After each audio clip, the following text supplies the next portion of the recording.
Hey everyone, this is Dr. Medicine Alex, and in today's video we'll be discussing about systemic lupus erythematosus.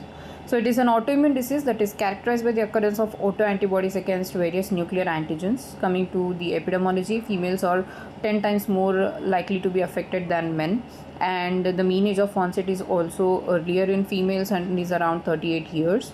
Coming to the etiology, genetic factors have a role. Most evident role is by HLA DR2 and DR3. Coming to the environmental factors, sunlight and smoking play a very important role in triggering SLE because UV radiation precipitates the onset by causing keratinocytic damage, and it also exacerbates the course of SLE. Coming to infections, bacterial infections and certain viral infections such as by Epstein-Barr virus can also trigger SLE. Stress, and along with that drugs such as hydralazine, procainamide, minocycline, isoniazid, rifampin and certain anticonvulsants will also cause something called as drug-induced LE, of which hydralazine and procainamide are more important. Coming to hormonal factors, since females are more commonly affected than males, there is some role of hormones here, especially estradiol, prolactin, females on estrogen containing OCPs, or in cases where there is early menarche and late menopause, or postmenopausal women taking estrogen drugs, all are at increased risk of developing SLE. Coming to pathogenesis, there is a complex interplay of genetic, hormonal and environmental factors. All this they cause immune dysregulation and also defective keratinocyte apoptosis, and also defective cell clearance of the keratinocytes. And the fact is that because of this apoptosis of keratinocytes, there is release of their self-hidden antigens which trigger the formation of autoantibodies which cause immune-mediated damage. Coming to the clinical features, I have divided them into cutaneous features and systemic features. So first, let's come to the cutaneous features. We'll discuss as LE specific lesions and LE non-specific lesions. In LE specific lesions, we have lesions that come under acute cutaneous LE, which include this butterfly mala rash that we discuss about a great deal, which characteristically occurs on the face, and it spares the nasolabial folds, and also the generalized maculopapular rash, and sometimes even bullous lesions can occur in acute cutaneous LE, and sometimes toxic epidermal necrolysis kind of lesions can also occur in acute cutaneous LE. Coming to the lesions that we see in subacute cutaneous LE, these can be papillosquamous or psoriasiform like, and they can also be annular or polycyclic types of lesions, and they are non-scarring and non-indurated, and they characteristically occur in the photo-distributed areas. Next, coming to the lesions that we see in chronic cutaneous LE, this includes discoid lupus erythematosus, the very famous discoid lupus erythematosus that can be either hypertrophic, or it can be localized or disseminated, or or other types of chronic cutaneous LE lesions like the pigmented macular variant, the atrophic variant, the linear variant, and even the lupus tumidus or lupus paniculatus or chilblain lupus. Anything can be present as a cutaneous manifestation in SLE. Coming to the non-specific features of the non-specific cutaneous lesions in LE that we see include the photosensitivity that we know, and also cutaneous vasculitis, which presents as palpable purpura, or even low complementemic urticarial vasculitis, that is HUS, and even erythema gyratum repens like lesions, and sometimes like livedo reticularis or calcinosis or sclerodactyly, Raynaud's phenomenon, which is important, and atoderma or leg ulcers, rheumatoid nodules, and even bullous lesions. Coming to the nail changes, so as the image indicates, there is going to be red lunula that is present, and periungual telangiectasia and erythema, and there is nail fold nail fold hyperkeratosis, and also there is onychomatosis where the nail stops growing after some level. And this periungual telangiectasia and erythema are what we see in nail fold capillaroscopy, and it also forms an important investigation in SLE. Next, coming to the changes in fingertips and toes, there is going to be erythema, purpuric lesions and ulcers and pits, all likely to be occurring as a result of thrombotic vasculopathy. Coming to the head changes, we've got non-scarring alopecia and scarring alopecia, as well as something called as lupus hair, and also alopecia areata. This non-scarring alopecia is secondary to telogen effluvium because of the disease process. whereas lupus hair is something that is characteristic to SLE, where there is thin, weakened, dry hair, and they easily fragment, and they are seen along the periphery of the scalp. And scarring alopecia that we see in DLE lesions, DLE of scalp, and also alopecia areata with erythema. Coming to mucosal lesions, so oral mucosa, nasal mucosa, and genital mucosa and conjunctival mucosa are affected. So in oral mucosa, the characteristic finding is painless ulceration of the hard palate, and there can also be mucosal erosions and gingivitis and erythema, and along with that, recurrent after stomatitis, which is painful, is seen. And nasal and genital and conjunctival mucosa are also involved. In conjunctival mucosa, we see keratoconjunctivitis sicca, and we can also see certain vulval ulcers and erosions and genital type of involvement. Coming to pigmentary changes, hypopigmentation is seen following the ACLE or DLE lesions, and bluish black discoloration occurs because of the antimalarials that form an important part of the treatment, and yellowish discoloration is seen due to mepacrine. Now coming to the systemic features, almost every system is involved, one system more than the other, but almost every system is involved. First off, there is going to be the classic constitutional symptoms of fever and fatigue. And coming to the involvement of musculoskeletal system, joints are more likely to be involved in the form of arthralgia. Arthralgia is more common than arthritis, and there is no deformity because arthritis is not usually what we see. And if SLE occurs along with rheumatoid arthritis, then there is erosions and deformity, and this is something what we call lupus. Then involvement of bones, because of the corticosteroid therapy that we give, there can be avascular necrosis, and if muscles are involved, there can be myopathy. Coming to renal involvement, it is seen in about 50% of SLE cases, most important organ involvement, and if it is commonly diagnosed during the first year of the disease, and it is more likely to be seen in younger patients, and it is important for prognosis and survival of the patient. And this involvement is something what we call lupus nephritis. There are various stages.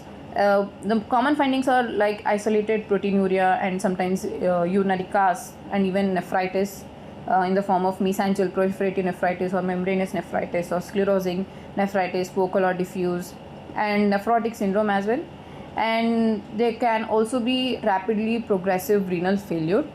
Coming to the respiratory system involvement, pulmonary involvement is seen relatively later, and pleuritis with pericardial effusion is the most common finding.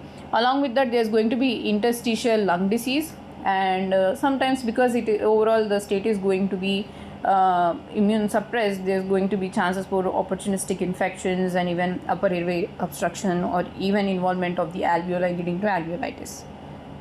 Coming to gastrointestinal involvement, there is going to be anorexia, vomiting, esophageal dysmotility, and as a result all this cause protein losing enteropathy, and there is malabsorption, and even gastric ulcers and bleeding and strictures and whatnot. And hepatic involvement is in the form of type 1 autoimmune hepatitis and sometimes active chronic hepatitis, and it correlates with the presence of anti-ribosomal P protein antibodies. Coming to CNS involvement, CVS involvement, the most important finding is, and most frequent finding in CVS, is acute fibrinous pericarditis with pericardial effusion, and sometimes there is going to be a premature atherosclerosis leading to coronary artery disease and death, which is the most common cause of death in long-standing cases of SLE. And CNS involvement is in the form of headaches and seizures and psychosis and even cerebrovascular disease leading to stroke and whatnot. And antiphospholipid antibodies and anti-ribosomal P antibodies also correlate with the CNS involvement. Coming to hematological involvement, it is common, and anemia is present because it is going to be a chronic disease process, and because of since this is an autoimmune condition, autoimmune hemolytic anemia can also occur, and even thrombocytopenia. Now coming to other organ involvement, ears there can be sensory neural hearing loss, and endocrine involvement there can be associated hypo or hyperthyroidism. Coming to investigations, the classic investigations are complete blood picture, ESR, CRP, liver function test, renal function test, urine microscopy, complement levels because they can be decreased, and skin biopsy. On histopathological examination of the skin lesions, we find hydropic degeneration of the stratum basale, and there is dermal edema and RBC extravasation. And in the connective tissue, there can be fibrinoid deposits, and there can be focal mucin and lymphocytic infiltration in the subcutaneous fat.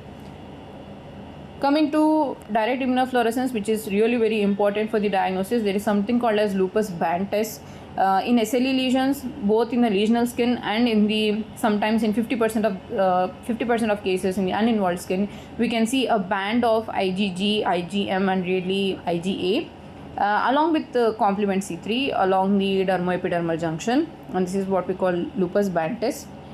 And coming to the serology, this is very important because here we can understand the prognosis of the disease, we can understand the survival of the patient as well. So ANA positivity is seen in about 95 to 100% of the patients, and it can be present, ANA positivity can be present even 3 years prior to the presentation. And there are various antibodies, autoantibodies that we check. So anti-dsDNA is for the diagnosis of SLE, for understanding the disease activity, and also in case of lupus nephritis. Anti-Smith is also useful for diagnosis of SLE. However, you don't correlate it with the activity, but it is specific for SLE. And antihistone antibodies are seen in drug-induced SLE. Anti-Ro, anti-La are seen in subacute cutaneous LE, and also side note in neonatal LE as well. Anti-RRNP antibodies in neuropsychiatric LE, and anti-U1RNP in case of any overlap syndrome, that is the mixed connective tissue disease. Coming to management, so general measures are going to be sun protection, completing the vaccinations like influenza and whatnot, and cessation of smoking, and also taking vitamin D, so vitamin D supplementation, maintaining the weight, doing exercises, and stop using OC pills and switch to some other contraception device. And for all patients, we have to start with hydroxychloroquine at a dose of less than 5 mg per kg per day, because there is a chance for retinopathy if we go for more than 6.5 mg per day. And first we have to look if there is any threatening organelle involvement, and if there is no threatening organelle involvement along with mild disease, then the first choice is going to be topical corticosteroids, because there is going to be usually cutaneous features. So topical corticosteroids or topical calcineurin inhibitors such as tacrolimus along with NSAIDs. And if there is no response, then we have to go for low dose prednisone at a dosage of less than 20 mg per day, or we can also switch to MTX weekly. Along with that, of course, we are going to be giving hydroxychloroquine even during the maintenance period. Now, as the disease severity increases, we are going to raise the dose of steroids, and two, we are also going to add some add-on drugs such as the immunomodulators. So if there is moderate disease activity but there is non-organ threatening activity and there is no renal involvement, first off we'll go for prednisolone of at a dose of 0.5 mg per kg per day. Along with that, we give steroid sparing agents. We can either give the prednisolone or we can give steroid sparing agents in the form of azathioprine, mycophenolate, mofetil, methotrexate, or cyclosporin. And after the disease it kind of responds to the treatment, we have to go for maintenance treatment of prednisone at a dosage of 7.5 mg per day. And along with that, we also keep the patient on low dose azathioprine or MMF or MTX or cyclosporin. And during the phase of remission, we continue with HCQ.